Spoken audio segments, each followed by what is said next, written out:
Good morning, everyone, and welcome to the Atlantic Council for today's virtual event with Congressman Mike Waltz.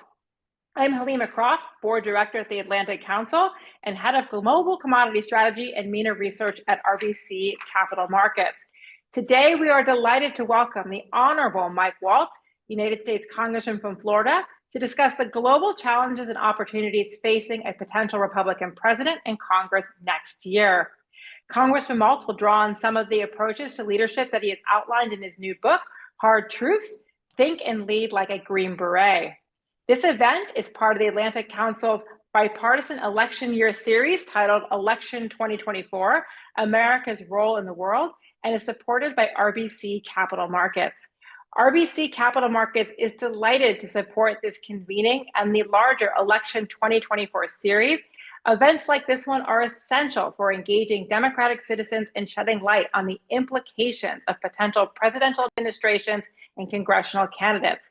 We were thrilled to host Senator Mark Warner and Senator Chris Murphy earlier in this series, and our audience should stay tuned for an event this Wednesday with Congressman Michael Turner. I look forward to a vibrant conversation here today.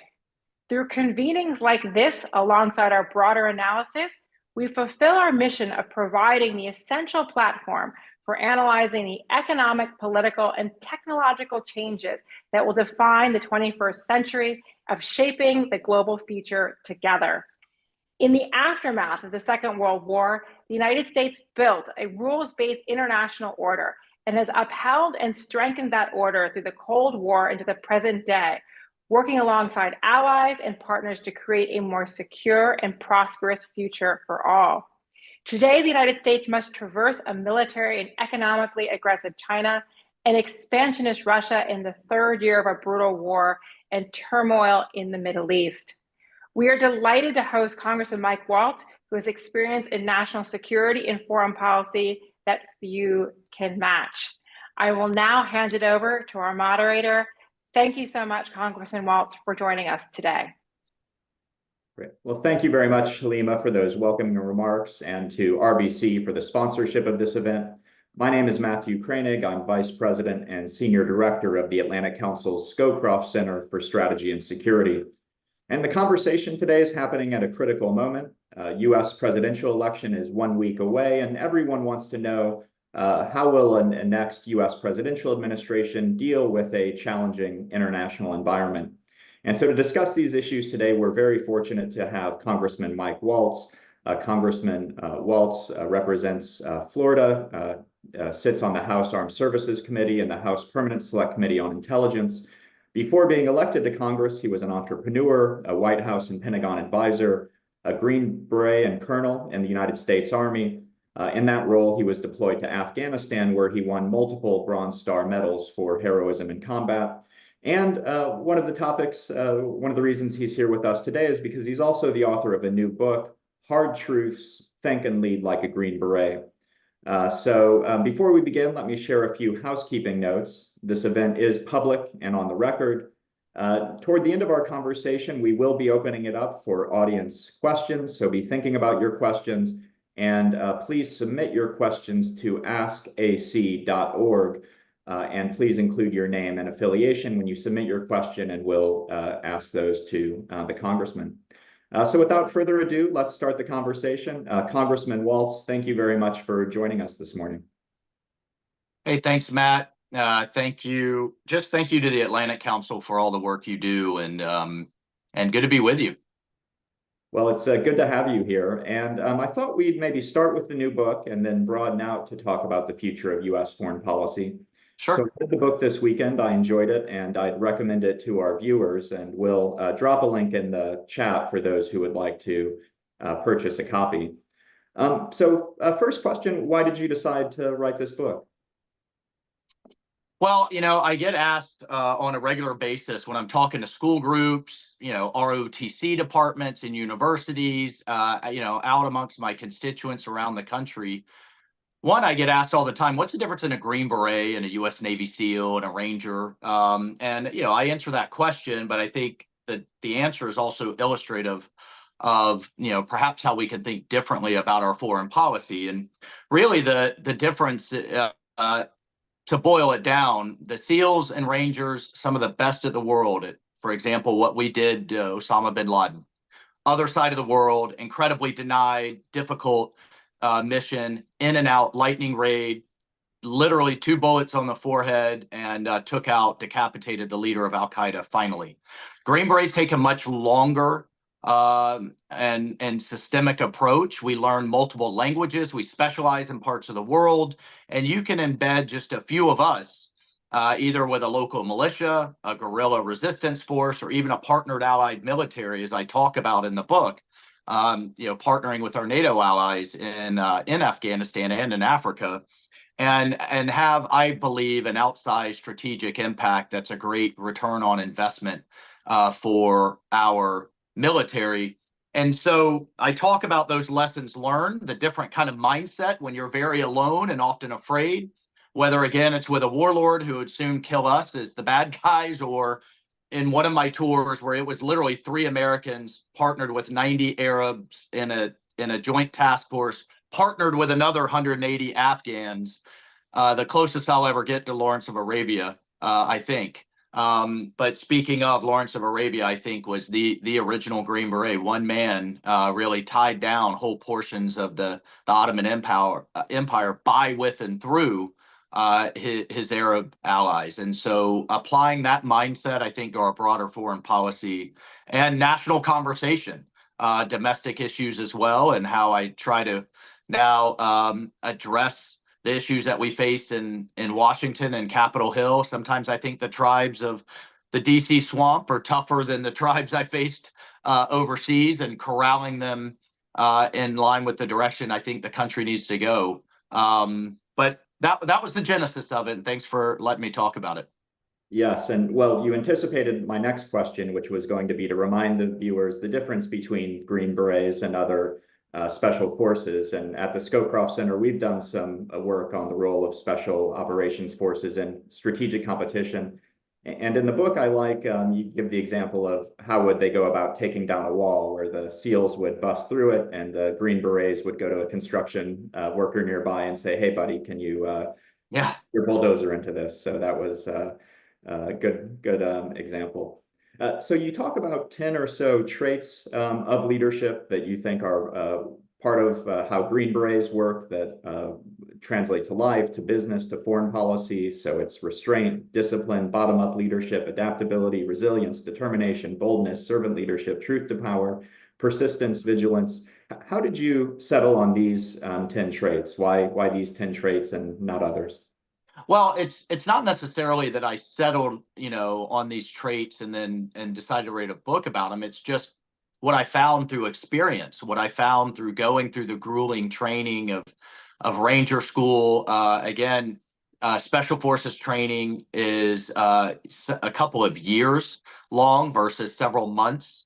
For example, with my friends and colleagues, the SEALs, learning the different languages, embedding in different types around the world.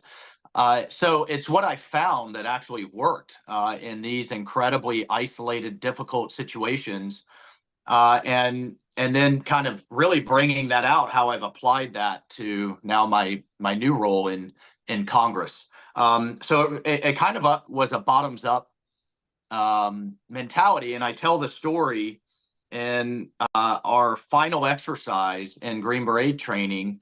I come across a guerrilla leader who puts me in a situation where either I have to agree to help him execute a prisoner, a government kind of secret police agent that they captured, or I walk away and completely sever the relationship, or I try to stop him, and pretty soon we're in a huge confrontation with his men with finger on their triggers and my guys with their fingers on my triggers. What do you do?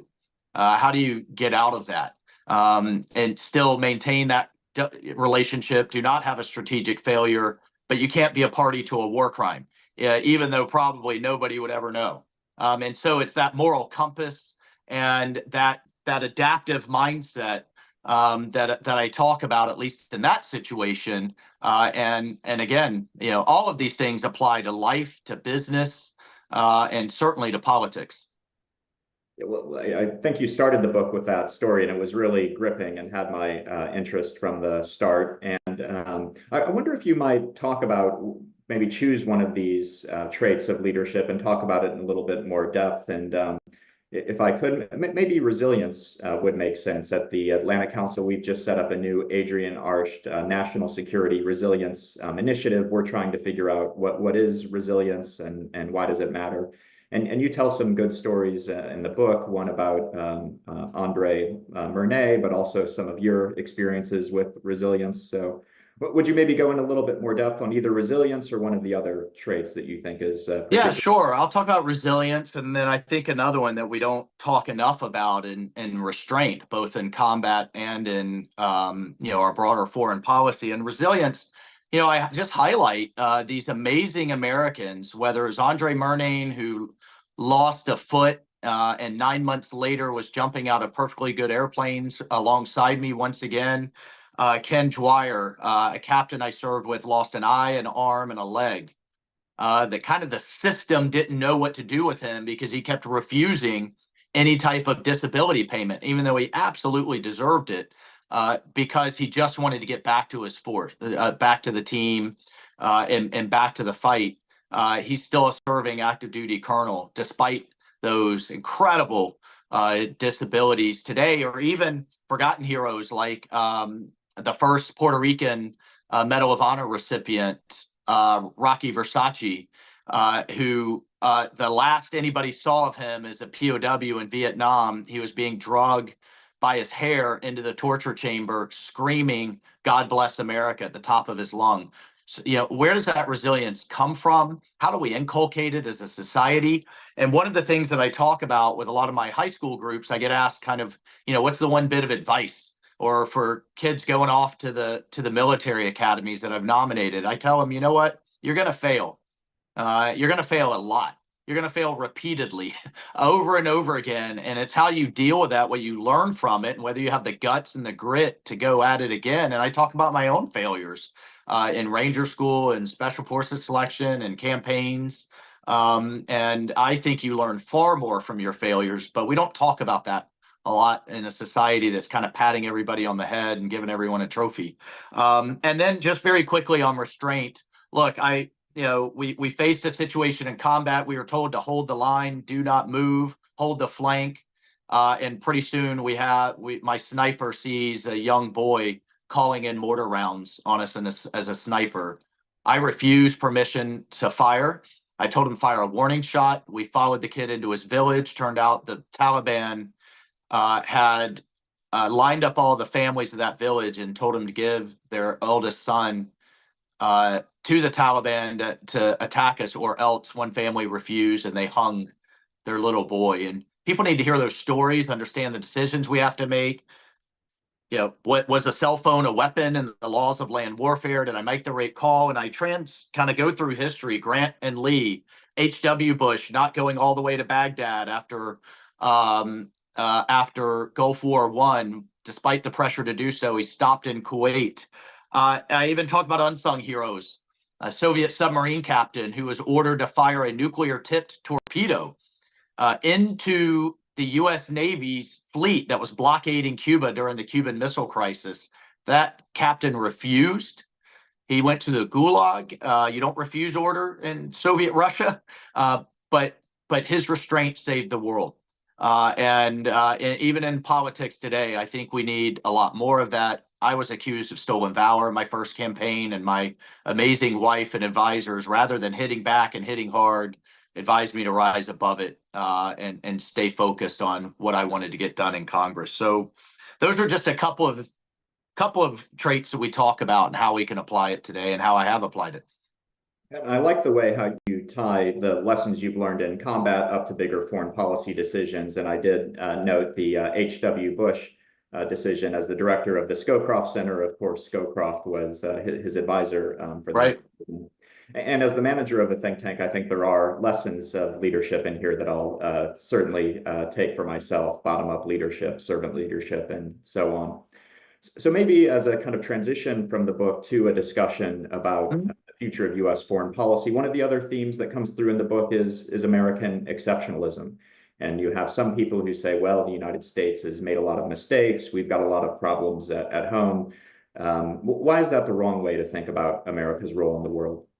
Well, I just think it's devoid of context in history that the United States obviously is not a perfect nation. We're always striving to be a more perfect union, but as Winston Churchill famously said, American democracy is perhaps the worst form of government in the world, except all the others, right? Or we always end up at the right answer after trying lots of wrong ones. I know I'm not getting that quote exactly right, but look, there are millions of people all over the world who are literally putting their lives on the line to come here legally, illegally, or what have you. And certainly we're a nation of immigrants, and I support legal immigration as strongly as I can. But if we're, a systemic, a nation that's systemically racist, misogynist, and colonialist, it's pretty incredible that people are trying to come here and so many other countries that they're trying to leave. And so I'll just leave that for what it's worth. But in terms of how many people we've lifted out of poverty across Asia, I tell the story in the book actually of an Arab officer talking to an Afghan tribe. And he's saying, look what the United States did for Germany. Look what the United States did for Europe. Look what they did for Japan. These were their sworn enemies. And yet the American people gave their time and their treasure to help their former enemies rebuild for a greater good, in line with our values that, has led to the rules-based world order that we have all enjoyed. Not perfect by any means, that we've all enjoyed today. So I do think we are the shining hill on the shining light on the hill, excuse me. And we should be proud of that. Yeah, well, it's a compelling point and a compelling book. So again, would recommend our viewers get the book. But maybe broadening out now to U.S. foreign policy. There's a presidential election next week, of course. It's too close to call, at least. So I've heard, Matt. So I've heard. Yeah. Yeah. Go ahead. Yeah, well, and so everyone, of course, wants to know what would U.S. foreign policy look like if Harris wins? What would it look like if Trump wins? And so maybe we'll start with Trump. What do you think a Trump foreign policy would look like come January 2025? Yeah, look, in broad strokes, there's all kinds of interpretation of the term or slogan "America First" in there. I think Financial Times just had a good article today with a number of people that I expect to be involved. President Trump undeniably really drove the pivot in terms of dealing with China as a very serious competitor or even adversary in terms of, number one, getting control over our supply chains, getting control over the massive imbalance in trade that's going on, and rebuilding and shifting the focus of our military to deal with an adversary that the likes of which we've never faced in history. We've never faced one, certainly not Germany, Japan, or the Soviet Union, that had an economy that rivaled ours, that had control of so many of our basic elements of production, and now has a Navy that's larger than ours, a Space Force that's launching more than we are, and a nuclear arsenal that's tripling in size. We have not seen this kind of military buildup since Germany in the 1930s. And we need to begin focusing the nation on the threat that it is, because their form of deterrence lies not in necessarily in tanks, planes, and ships, but in ports, pipelines, grids, and water supply. And if we fail to deter them, they could find themselves controlling over 50% of GDP in terms of shipping lanes and access routes into Asia. So that will absolutely be a focus, but their domestic influence as well in our universities, in our media, in our entertainment system, and in our money and currency supply. So that will be one. Look, we can be allies and friends and have tough conversations. I have written speeches for 20 years, going back to Secretary Rumsfeld, practically begging our NATO allies to share their defense burden that 2% of GDP is not a distant goal. I think Canada has it as a goal in 2032. That's completely unacceptable. And we can be friends and allies and have tough conversations. 2% is the minimum. We need to be celebrating those like Poland and like the Baltics who exceed that. And my question is, with the worst and most destructive war on their doorstep in Ukraine since World War II, if not now, then when? We should be at 100%. A long time ago when Russia invaded the first time in 2014. And then I think more broadly, you're going to see a focus on our Western Hemisphere. We have the energy, the critical minerals, the food supply to truly power the U.S. economy and in our Western Hemisphere. And I just think it gets woeful, a woeful lack of attention, frankly.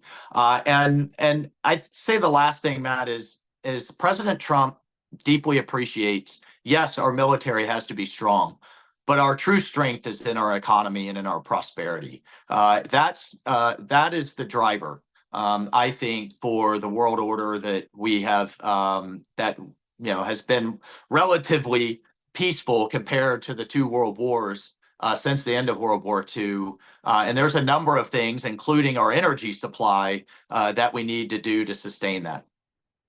So you mentioned Ukraine, and President Trump has said that the war would have never started if he had been president, and that he'll end the conflict within 24 hours.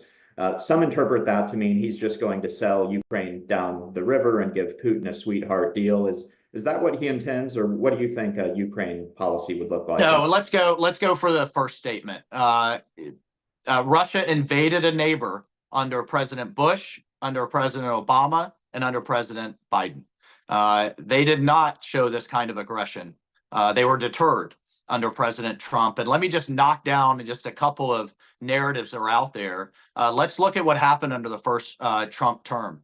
And despite a lot of hand-wringing in Washington, D.C., pulled out of the INF Treaty. Just because of just years and years of Russian cheating on it. And it constrained us in terms of how we're now dealing with long-range missile systems, in particular with China. So China is massively expanding its missile fleet. We're constraining ourselves, and the Russians are cheating. Pulled out of that treaty, pulled out of the Open Skies Treaty that Russia was also cheating on. Launched cruise missiles, actually enforced the red line when Assad in Syria were gassing and using chemical weapons and weapons of mass destruction on its own people, a red line that was not enforced under the Obama administration. Did that while sitting across the table from Chairman Xi of China, and I think sent quite a message in what he was willing to do. ISIS largely defeated, Soleimani and Baghdadi dead. Soleimani also taken out of this earth or off the table. Iran largely constrained. So, and by the way, in Syria, directly bombed 300 to 400 Russian mercenaries, the Wagner group, when again they dared attack us. So, I think President Trump, the facts show that he was far tougher on Russia than the narrative that kind of floats around Washington, D.C. and mainstream media. And in terms of Ukraine, look, it is a different strategic focus on ending the war versus this vague notion of what does winning look like, which despite 3 years of war now, I still, sitting in the skiff behind closed doors or out in public, I still cannot get a clear definition from the Biden administration. Are we willing as a nation? And if we are, he should make this case to expel every Russian soldier from every inch of Ukraine, including Crimea. How long? How much will that cost? What will that take? And what are our allies going to contribute? I think they should be exceeding U.S. commitments, not in parity with it. Those are all fair questions to ask. Finally, because I know this is a key focus of the Atlantic Council, and it should be, enforce the darn sanctions. Russia is selling just as much oil and gas, actually at discounted rates, through India and through China as it did pre-war. You lift the LNG ban that's currently in place, you flood global markets with clean American oil and gas, you drive down the price of oil. Now Putin's war machine is on its back foot. It literally won't be able to afford. And I've had analysts come to me with this from different agencies. You get that price below $50 a barrel, he's struggling. He's a gas station with nukes. Not only Russia, but Iran too, for that matter, and addressing our economic problems here at home. So those are just a number of things, I think, but energy, I should have started out with that, will be a key hallmark of getting them to the table. Good. And looking at the clock, I see we have just over 15 minutes left to go. So I would ask our audience to be thinking of your questions, send them to us. And I'll try to give shorter answers. Sorry. No, you're very succinct, and it's great. So look for those questions coming in. I'll ask at least one more myself, and so hard to know where to go. Middle East, China, but you did mention energy, and I think there are areas where there's broad bipartisan consensus, maybe on China being the biggest state-based threat. Seems like climate change and energy is an area where there's still significant differences. How do you think a Trump administration would approach the climate energy set of issues in a second? Well, you know, all kinds of energy experts I talk to talk about natural gas, and particularly U.S. natural gas, which is far cleaner than what was flowing through the Nord Stream 2 pipeline from Russia, as a bridging fuel. You just cannot power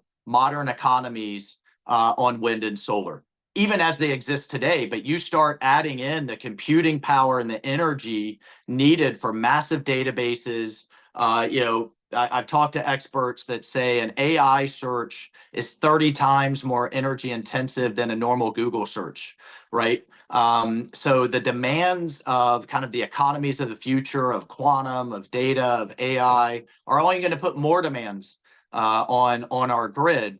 And I've talked to our allies in South Korea and Japan, taking it back to the Ukraine discussion. They said, look, your diplomats are over here beating us up for buying Russian gas. We want to buy your gas from North America. You don't have a single terminal on the West Coast because the state governments of California, Washington, Oregon won't allow it, won't permit it. So we literally have one being built through Vancouver and one being built through Mexico and not in the United States. They want to buy our natural gas, and we're literally constraining it and get them off of Russian gas. So again, I talked to the Speaker of the Parliament of Lithuania. She buys 85% of their energy needs from the United States. They're wringing their hands because of the LNG ban. They said, do you want us to go back to Russia? We can't. So it's enormously frustrating. I think we can take an all of the above approach. And then also nuclear, you're absolutely going to see a resurgent role in the United States. And then finally, look, when China is opening a new coal-fired plant that's scheduled to last 30 to 40 years in terms of the lifetime of those plants, they're opening a new one per week that's burning Russian coal. If you look at the largest manufacturer of solar panels in the world, it's in Western China, run by slave labor with the Uyghurs. And if you follow its transmission lines, there's 12 coal-fired power plants powering the solar panel manufacturing plant. So we just need to rationalize this entire piece. And I keep saying finally, but just one more. I'm also the co-chair of the U.S.-India caucus, and that is the strategic relationship of the 21st century, in my view, both from an economic and a military standpoint. Good. Well, thanks. And you mentioned the U.S.-India caucus. One of the other things that struck me in the book is you helped to set up the Women, Peace, and Security Caucus in Congress. Do you want to say a word about that? Well, I tell the story in the book of an Afghan elder that I spent months and months building a relationship with, and I wanted his militia and his tribe on our side, not the bad guy's side. And he kept talking about this secret weapon, on and on about this secret weapon. And finally, I called him the carpet. I said, I got to see this thing. This relationship can't continue. I didn't know. He said, fine, Commander Mike, and he sends one of his lieutenants in the back, and I hear a bunch of rustling. I didn't know if they're going to bring out a Stinger missile. They're going to bring out, these new version of Iranian landmines. What he brought out, Matt? He brought out his 2 daughters. And he was smuggling them over to India from a deeply, deeply Taliban-held area of Afghanistan to get them educated as a doctor and as a lawyer. And he was doing that for the other girls in his tribe as well. And he said, this is how you undermine the extremists. This is how you pull the rug out from underneath their hate. And, we all remember Malala Yousafzai, who was shot in the face, a little girl trying to go to school. And she said the thing the extremists fear the most is a girl with a book. So from my perspective, it's not just a feel-good issue. It's a key national security issue, because in societies where women are thriving across the board, extremism isn't. And we need to embrace that, in my view, as a national security community.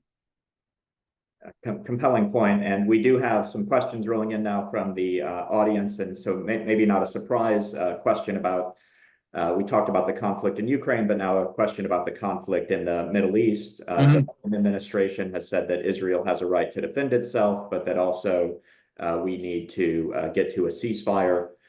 Trump has said, I believe, that Israel should, quote, finish what it started and get it over with fast.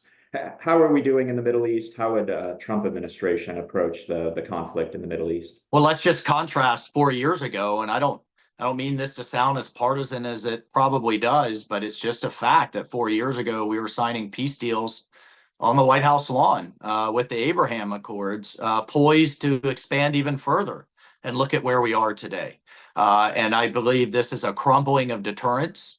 I think the trying to re-enter the Iran deal once again, and the appeasement that went along with that, including negotiating through the Chinese and Russians as intermediaries of all things, has really emboldened Iran, has enriched Iran, and I think the failings of the Biden approach has been its focus on Israel and on Gaza, and pressuring Israel to restrain, rather than focusing on the core issue, which is Iran. And as long as Iran is flush with cash, it will continue to pour weapons, training, and money into Hezbollah, into Hamas, and into the Houthis that have choked off global shipping through the Red Sea. So until we deal with that, and in the House, we passed secondary sanctions on Chinese buyers of Iranian oil and gas a year ago. The Senate hasn't taken them up, which I find incredibly frustrating. Just 4 years ago, the Iranians, their oil exports dropped from 4 million a day to under 400,000. Their currency was tanking. They were truly on their back foot. And we heard those proxies complaining that they weren't getting any money anymore. They couldn't pay their fighters. They couldn't buy weapons. We need to get back to that posture. And then secondarily, from a moral standpoint, we need to get behind the Iranian people. Mahsa Amini, the young girl who was literally bludgeoned to death for daring to not wear a hijab, should be a household name in the United States, much as we made Soviet dissidents household names. And her death sparked a massive uprising of people crying out for freedom across all the factions of the Iranian people. And I think our silence in the face of that was deeply, deeply disappointing and a strategic mistake. So those two things, in my view, would put the Ayatollahs on the back foot. But they're so emboldened right now, they think they can cross a red line of killing. Talk about election interference, of assassinating a former president and leading a presidential campaign. And regardless of what you think of them, that's not a partisan issue. We need to be sending a message loud and clear that is a red line that will never be tolerated to all of our adversaries, and that will come with massive repercussions. We have to restore deterrence.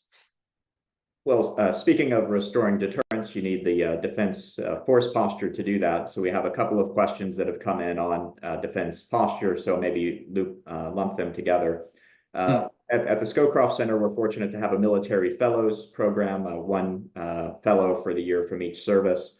So this year, Mike Hogan is our Navy fellow, and he asks, quote, "Our Navy has been underfunded by several administrations despite a repeated call for 350 plus ships. Is Congress willing to actually provide the money necessary to build the fleet that they say we need to deter or fight China?" And then second, Mark Massa, a nuclear deterrence specialist at the Scowcroft Center, who points out that New START will be expiring. The Pentagon has said that nuclear deterrence is the top priority of the Department of Defense. There was a recent congressional commission on which I was honored to serve that essentially recommended in a bipartisan way that the United States needs to think about its first strategic forces buildup since the end of the Cold War. So if we could maybe take those together, how do you think about the future of U.S. defense posture, including Navy, including nuclear deterrence? Yeah. Well, yeah, and there's a common thread through both of those answers. The answer for the Navy is broader than more money, less money to the Navy. And I am working a piece of legislation, bipartisan, bicameral, called the SHIP Act with Senator Mark Kelly over in the Senate, the first senator, ironically from Arizona, but to go through the Merchant Marine Academy. And the Chinese naval buildup is on the backs of its massive commercial naval or maritime enterprise, I should say. So we've gone from the 80s, from 300 shipyards down to 20. If President Trump came in, or Kamala Harris, or anybody came in and said, I want to build a 500 ship Navy, we literally no longer have the steel, the aluminum, the yards, the workers, the IP to do it. And that's, in my view, what we have to revitalize over a longer term. You know, there's so many industries, from pharmaceuticals to basic manufacturing, that we offshored in this kind of, obsession with cheap everything. And we didn't just offshore it, it went into the hands of our greatest adversary in the Chinese Communist Party. So just another statistic by point of comparison, last year, China received 1,500 new orders for new ships of all kinds. We received 5. So the disparity is like magnitudes out of whack. And so whether it's opportunity zones for shipyards and how to attract foreign investments in our workforce, investments in trades, the welders, the electricians, the what have you, that we have to make, that's what I'm focused on, because you could fit every shipyard in the United States inside of China's largest right now. And that's what we have to get back at. Same with our nuclear enterprise. We couldn't make the pits, as you know, Matt, right? If we need to, I think we need an investment in our broader civil nuclear whole entire ecosystem.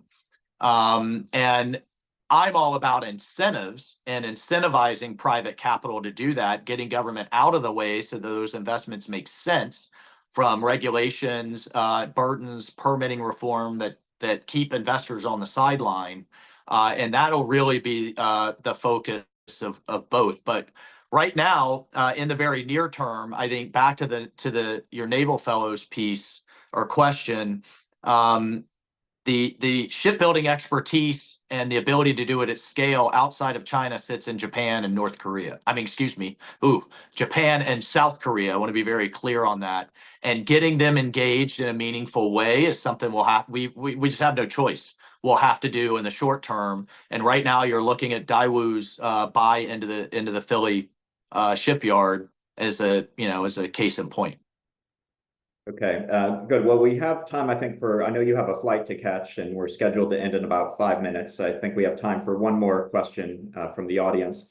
And here's maybe a good one to end on. It says, we've talked a lot about what a Trump foreign policy might look like. What's your perspective of what a Harris foreign policy might look like? Any strengths? What are the weaknesses?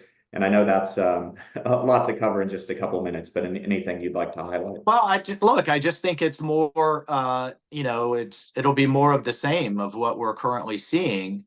And one, I just don't know that we can afford it. Back to the burden sharing issue, when the interest alone on our national debt for the first time in American history exceeds our entire defense budget. The answer, the questions and issues coming out of the Pentagon can no longer be, can you just give us more money? Because it's not there. And then in terms of our approach to our adversaries, we have to pivot on our Iran policy. One can only imagine if one of those missiles coming in that we just saw them fire hundreds of at Israel.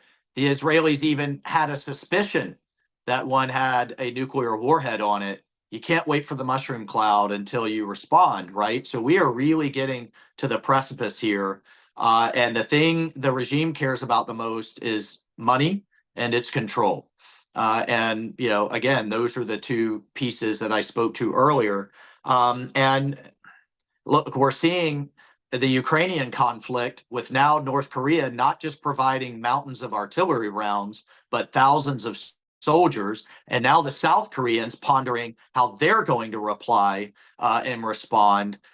We cannot have a global proxy war spinning out of control in Ukraine, as much as we admire and believe in the Ukrainians' fight for their freedom.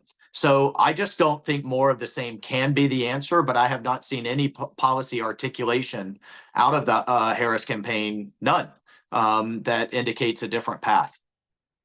Okay, well, thanks very much. And just a minute or two to go. So maybe final question from me. I see Politico reports that you're rumored to maybe be a top cabinet official in a Trump administration. Do you care to make any news here today? No, I'm going to be in Western Pennsylvania, you know, and it's 7 swing states. And having, I think, a clear declared victor, which of course I hope is my guy and my team, for all the reasons I just laid out going forward. And just one more piece, because it's comes up in every single campaign stop, is the border. You know, I was just talking to a homeless veteran who, you know, was in a shelter reading the paper about 174 hotels in New York that are full of migrants on taxpayer dollars. So look, the thing that's so frustrating to me, and this is kind of bringing it full circle to the book, is it's the cartels behind so much of this.